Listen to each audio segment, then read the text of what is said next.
using Facebook Live to boost engagement and product awareness. Hey there, fellas. You might already be aware that live streaming is all the rage these days, and with reason. Live streamers can interact with their followers and showcase products in real time, which increases engagement, product awareness, brand recall, and loyalty. Facebook offers one of the most sophisticated and simple-to-use live streaming platforms you can use, with the added benefit of Facebook discoverability. In this lesson, we're going to teach you the easy method to go live on Facebook so you can grow the relationship you have with your audience faster and showcase your offers in a more dynamic way. Going live on Facebook.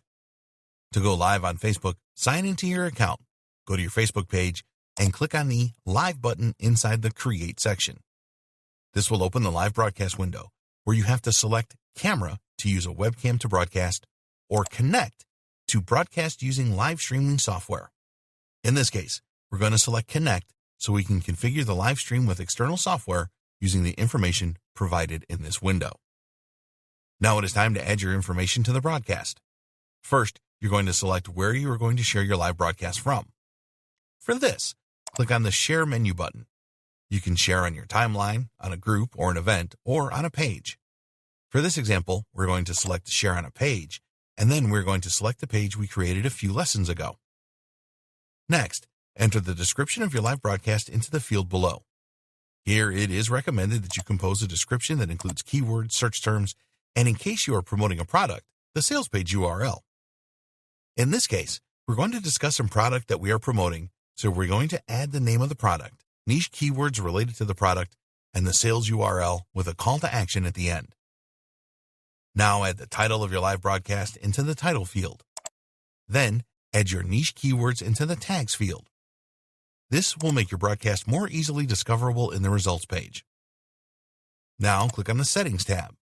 Here you are going to configure your live broadcast settings. The default settings are adequate for marketing purposes, so you can scroll past to the cross-posting section. If you have other pages that are related to your business page, here you can select them to share your live broadcast inside them too. Lastly, you can click on the Interactive tab to select to create polls or trivia questions that your audience can respond while you are live. You simply have to click on Add Question to create your poll. Because we are creating a product promotion in this example, we're going to ask viewers what other products in the niche they use, and we are going to add the options as answers below. You can click on Save after you add your question and answers. And now that you have fully configured your live broadcast, all you have to do is to click on the Go Live button. No other social media makes it this easy to engage with your would-be customers in real time.